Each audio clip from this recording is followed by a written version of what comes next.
Samantala, si Aiden na nahihirapang maglakad dahil sa epekto ng Ring of Swiftness, kumikilos ay halos hindi makalakad. Nanginginig ang kanyang mga binti at nararamdaman niyang nauubos ang kanyang lakas. Ang sapilitang pagpapataas ng aking kapangyarihan ay masyadong malupit, naisip niya. Ngayon na natapos na ang gawain, kailangan ko nang makauwi at magpahinga. Bigla na lang nagsalita ang Underlord sa tabi niya. Hindi mo ba kayang namnamin kahit kaunting tagumpay? Tanong nito, may halong madilim na katuwaan ang boses. Si Aiden, basang-basa ng pawis at halos bumagsak, ay sumagot, kung hindi ako magpapahinga ngayon, baka magpahinga na ako magpakailanman, walang kasiyahan dito, masyado pang maaga para sa tagumpay. Sumikip ang kanyang mga mata, ito pa lang ang unang hakbang ng aking paghihiganti, bumalik ang kanyang isip sa rebelasyon at bamulong. Pero ang mag-isip na ang tuwid na si Night King Selbeta ay kasabwat ng mga Black Mage, sino pa kaya sa mga kasama niya ang nagtataksil sa likod ko noon? Habang unti-unting naglalakad palabas si Aiden, muling nagsalita si Underlord, mabuti na lang at naging maayos ang timing. Halos naglaro ng perpekto ayon sa plano ni Selbeta. Ngumiti si Aiden, sabi ko na kaya ng Silver Witch ang mga tagasunod ng kaguluhan, at nagawa niya nga. Napakalakas talaga ng Silver Witch. Idinagdag pa niya, dahil naubos niya sila sa oras, nabuwag ang sumpa ng paglikha at naglaho ang Death Knight. Kung hindi, mas malala sana ang nangyari, biglang tumakbo papalapit si Lo, sumisigaw, Young Master. Si Aiden, nanginginig pa rin at halos hindi makatayo, ay lumingon upang makita si Lo, na mukhang dumaan din sa matinding laban. Habang humihingal si Lo, nagtanong siya, ayos ka lang ba? Biglang umatake ang mga undead sa labas. Si Aiden, halos hindi na makatayo, ay sumagot ng tuyo, mukha bang ayos ako sayo? Pagkatapos ay idinagdag niya ng may hirap sa boses, saan ka ba napunta? Si Lo, ang kanyang mukha sugatan at may mga pasa, ay yumuko sa hiya.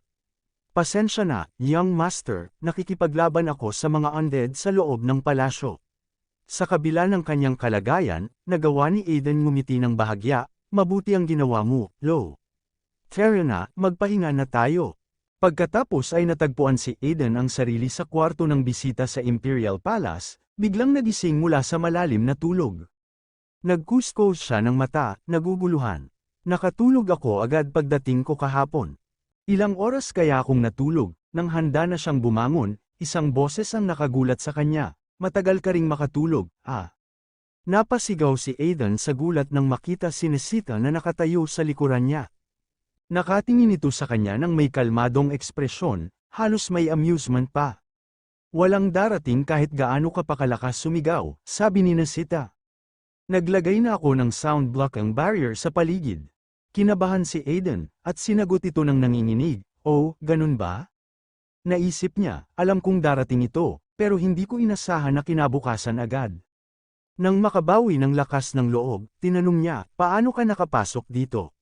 Sa mabagal na paglakad palapit sa kanya, ngumiti si Nesita, mas madali pang pumasok dito kaysa pumatay ng goblin. Ang tono niya ay naging seryoso, ngayon, ikaw naman ang sisigat sa akin. Nagbago ang kanyang aura, naging menacing, at naglabas ng makapangyarihan at mapanganib na enerhiya. Paano mo ako nakikilala? Galit na tanong nito habang pinupuno ang kwarto ng intensyong pumatay. Bumilis ang tibok ng puso ni Aiden habang iniisip, nako, intentong pumatay ka agad pagkagising ko. Idinagdag ni Nesita ng malamig, kung magtatangkang magloko ka, papatayin kita agad. Si Aiden, nakaupo pa rin sa kama, ay itinaas ang mga kamay bilang pagdepensa at ngumiti ng pilit, gusto ko lang na manatili tayong magkaibigan, Lady Nesita. Nagpatuloy siya, dahil pareho tayo ng layunin, kumunat ang noo ni Nesita, puno ng pagdududa, ikaw, isang maharlika ng imperyo, may parehong layunin sa akin. Paano yun nangyari? Lumapit ito, at ang mga mata ay tumilim. Alam mo ba ang layunin ko? Ngumiti si Aiden nang may kumpiyansa, kinamumuhian mo ang mga Black Mages. Biglang nanigas ang katawan ni Nesita, nagkayong ng kamao sa gulat. Alam ni Aiden na nataman niya ang isang sensitibong punto. Biglang nagningning ang kaliwang kamay ni Nesita ng lilang aura, madilim at nakakatakot. Nanlaki ang mata ni Aiden habang lumalapit si Nesita na may boses na punong-puno ng galit. Ulitin mo nga, ano ang tungkol sa mga Black Mage? Tumugon si Aiden, nananatiling kalmado sa kabila ng mapanganib na enerhiyang nagmumula sa kanya. Sa ngayon, tila nakalimutan na ng mga Black Mage ang kanilang mga prinsipyo. Tumigil si Nesita, may halong pagkalito ang kanyang mukha, habang pawis ang tumutulo sa kanyang noo, ang kanyang galit na sinamahan ng pagdududa. Si Aiden ay tumayo ng dahan-dahan at sinabi, "Matagal na noong may nagsabi sa akin, at ipinakita na ang orihinal na itim na mahika ay isang kapangyarihan na nilikha upang linisin ang mga lupaing nadumihan ng madilim na mana, at upang labanan ang mga halimaw mula sa ilalim ng mundo." Lumaki ang mga mata ni Nesita habang idinagdag niya, "Ang kasalukuyang mga Black Mage ay nasa maling landas, at kailangan nating itama ang mga renegade na Black Mage." Naging matatag ang boses ni Aiden habang nakatayo siya sa harap niya. "Hindi ko rin gusto ang mga renegade na Black Mage, lalo na ang mga walang habas na gumawa ng pag-atake sa Imperial Palace kahapon." Iniunat ni Aiden ang kanyang kamay patungo kay Nesita na may kumpiyansang ngiti. "Hindi ba sapat yun upang mapanatili ang isang palakaibigang ugnayan?" Tanong niya, ang kanyang mga mata ay kumikislap ng kaseryosohan at kalkuladong alindog. Nagniningning pa rin ang kapangyarihan ni Nesita ngunit nag-atubili siya, habang ang kanyang isipan ay nagmamadaling mag-isip. Hindi lamang nalalaman ng isang marangal ng imperyo ang asensya ng itim na mahika, kundi inaamin pa niya ang mga Black Mage. Tumulo ang pawis sa kanyang mukha habang sinusubukan niyang maunawaan ang sitwasyon. Totoo ba ito, o taktika lang ito para mailigtas ang kanyang sarili sa akin bago ko siya patayin? Bago pa makasagot si Nesita, mas lalong ngumiti si Aiden. "Maaari mong pag-isipan ito," sabi niya ng magaan. "Kapalit nito, bibigyan kita ng kapaki-pakinabang na impormasyon." Tumaas ang kilay ni Nesita, may pagdududa. "Iniisip mo bang may alam kang hindi ko alam bilang bahagi ng intelihensyang organisasyon?" Tumango si Aiden ng may kumpiyansa, "Oo, dahil ako lamang ang nakakaalam nito." Lumapit siya at binaba ang kanyang boses sa isang bulong, halos dumampi ang kanyang labi sa tainga niya. Dahil ito ay isang bagay na mangyayari sa hinaharap.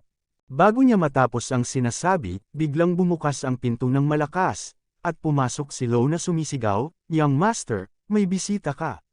Katabi niya si Tayo na seryoso ang ekspresyon. "Aiden, kailangan kitang makausap," sabi ni Tayo na may bahagyang pagkabigla habang nakita si Aiden na sobrang lapit kay Nesita.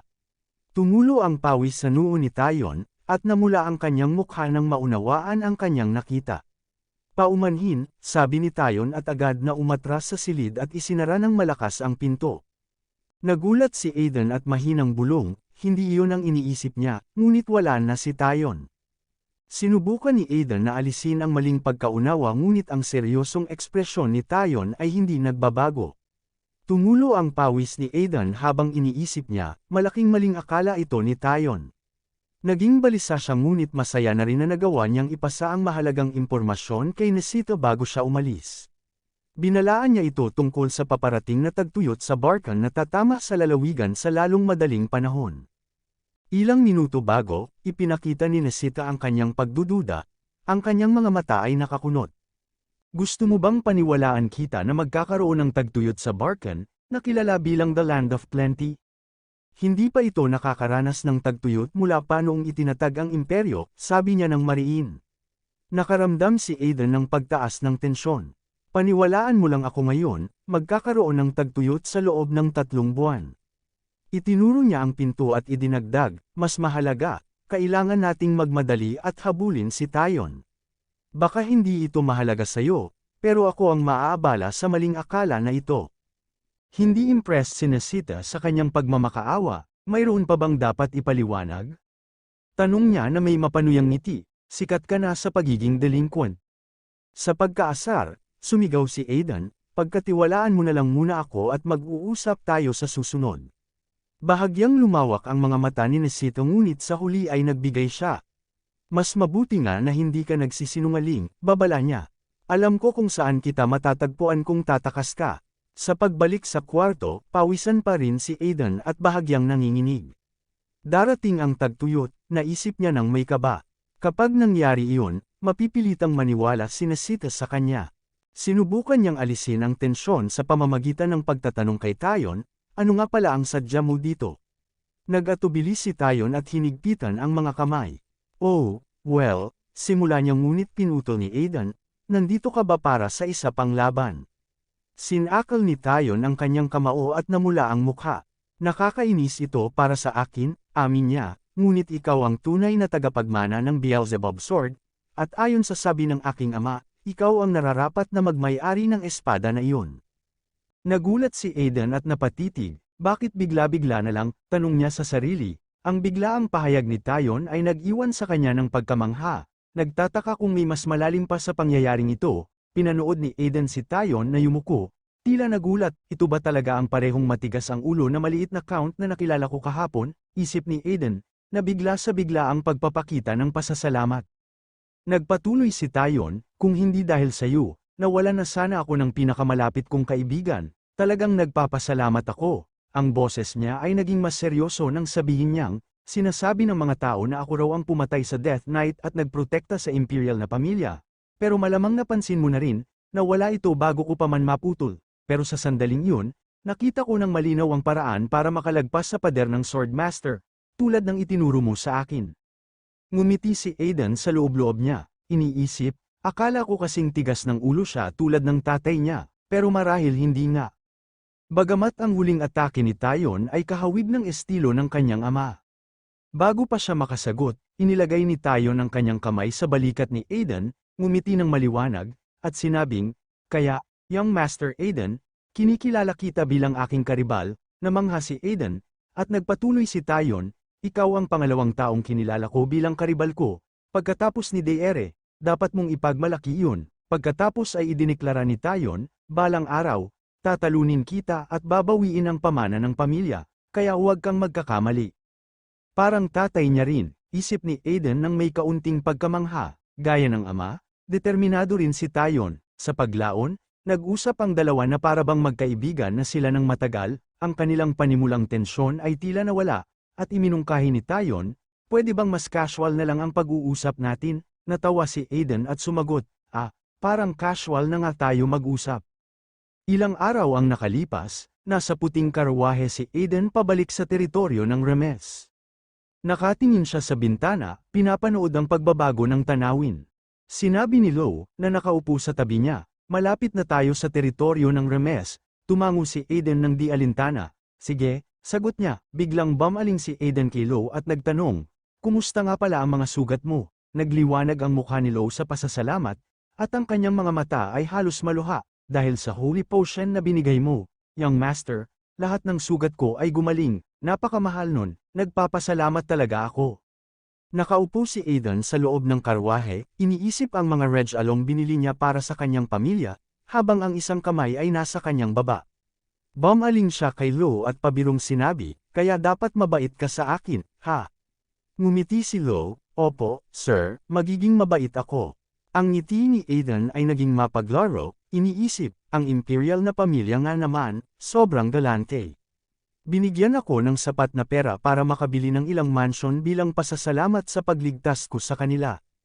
Nang dumating na sila sa lungsod ng Marilan sa teritoryo ng Remes, nakahanay ang mga tao sa mga kalye, nagpapalakpakan at kamakaway sa pagdiriwang, mabuhay ang prinsipe ng troll, may sumigaw, at may isa pang nagsabi, ang young master natin ang nagprotekta sa Imperial Palace laban sa mga undead, napangiwi si Aiden, naiinis, kumalat na agad ang chismis na ito, iniisip niya, nagtataka kung gaano kabilis kumalat ang balita kahit sa kanyang bayan.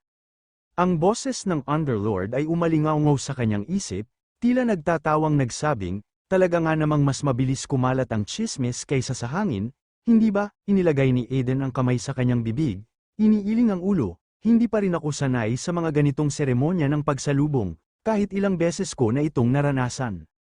Bigla siyang may napansin at lumaki ang kanyang mga mata nang may makita. Ano yun? Sa pagkabigla ni Aiden, nakatayo sa gitna ng lungsod ang isang malaking gintong rebulto niya. Mukhang malaki at bayani sa kanyang tindig. Gawa sa purong ginto, napangiti si Lo nang may pagmamalaki at sinabi, para gunitain ang iyong tagumpay laban sa High Troll, lihim itong pinagawa ng duke. Namilog ang mga mata ni Aiden at sumigaw, Ama, ikaw ba ang nagpagawa nito? Walang kamalay-malay si Lo sa pagkagulat ni Aiden at humanga siya sa pagkakagawa ng estatwa. Hindi ba maganda? Ang tibay ng mga kalamnan sa dibdib, ang bumabakat na mga bisig, at tingnan mo ang mga malinaw na guhit sa tagiliran, sabi niya. Samantala, napabuntong hininga ang Underlord. Ang pangit naman nito. Hindi maganda ang pakiramdam ko, parang masusuka ako. Napamulagat si Aiden at sumigaw, huwag mong ilabas yan dito sa loob ko. Naguluhan si Lo at tumingin kay Aiden, huminahon ka, young master, aniya, nagtataka sa reaksyon ni Aiden. Pagdating nila sa tahanan ng mga remes, dala-dala ni Lo ang lahat ng mga regalo. Inutusan siya ni Aiden, pumunta ka na at ipamahagi ang mga regalo. Ako naman ay dadalaw muna sa tanggapan ng aking ama. Habang papunta sa opisina ng kanyang ama, puno ng inis ang isip ni Aiden. Ang pangit ng estatwang yun, hindi man lang sila nagtanong sa akin, kailangan ko siyang kausapin, sabi niya sa sarili. Lumala ang kanyang inis nang batiin siya ng isang lingkod. Maligayang pagdating, young master, bati ng lingkod, sumagot si Aiden ng simpleng, oo, ngunit napansin niya ang kakaibang ekspresyon sa mukha ng lingkod. Bakit parang lahat sila ay may kakaibang tingin sa akin? Napapahiya na tuloy ako dahil sa estatwang yun, isip niya. Nang dumating siya sa opisina ng kanyang ama, kumatok siya bago pumasok. Ama, nandito na ako, sabi niya, pilit na nililiwanagan ang kanyang tono, ngunit agad siyang pinutol ni Duke Fried na may seryosong tono. Pasensya na, anak, napakunot ang noo ni Aiden at hamagod sa kanyang ulo. Kung magsosorry ka ng ganyan, ako tuloy ang parang masama, biro niya. Ngunit mas naging seryoso ang mukha ni Fried, sinubukan ko silang pigilan dahil mga tauhan mo sila. Ngunit hindi ko na napigilan pa, sabi ng Duke, halatang nag-aalala. Napamulagat si Aiden sa gulat, ano pong ibig niyong sabihin? Huminga ng malalim si Fried bago nagpatuloy, ang mag-amang sina Joseph ay dinala ng mga tagapagsiyasat ng erehiya mula sa kautusan ng Holy Fire. Bumagsak ang loob ni Aiden at bumalot sa kanya ang pangamba. Hindi maaari, ang sabi niya sa sarili. Sinabi pa ni Fried, sinabi ng mga tagapagsiyasat na mga tumakas sila mula sa kautusan. Noong unay tumanggi ako dahil protektado sila, pero sinabi ni Joseph mismo na sasama siya. Yumigting ang galit ni Aiden, at binagsak niya ang kanyang kamay sa mesa. Siyempre, dinala sila sa punong tanggapan ng Holy Fire, tama ba? Tanong niya, puno ng galit. Sumagot si Fried, sa palagay ko, oo. Tumalikod si Aiden, handang umalis, ngunit tinawag siya ng kanyang ama. Anak, alam mo ang mga patakaran tungkol sa 3 dakilang kautusan. Kung magkakamali tayo, hindi lang ikaw kundi pati ang buong pamilya natin ay malalagay sa panganib. Huminto si Aiden at humarap sa kanyang ama na may mapait na ngiti. Huwag kang mag-alala, ama. Gusto ko lang makita ang kanilang mga mukha ng huling beses. Tumango si Fried, ngunit halata ang pag-aalala sa kanyang mukha. Mag-ingat ka sa iyong paglalakbay. Pagkalabas ng silid, pinagdiinan ni Aiden ang kanyang mga kamao, halos hindi maikubli ang kanyang galit. Narinig niya ang boses ng Underlord sa kanyang isip, ang iyong panlabas at panloob ay talaga namang magkaiba. Dumilim ang ekspresyon ni Aiden. Kung sinabi ko ang totoong nararamdaman ko kanina, baka mahuli agad ako. Puno ng galit ang kanyang boses. Kautusan o ano paman, paano nila nagawang kunin ang mga tao ko nang wala man lang pahintulot ko? Lumakas pa ang kanyang galit, at ang kanyang isipan ay naging mapaghiganti. Kung may ginawa sila kina Joseph o Ellis, wawasakin ko ang lahat ng itinatayo nila.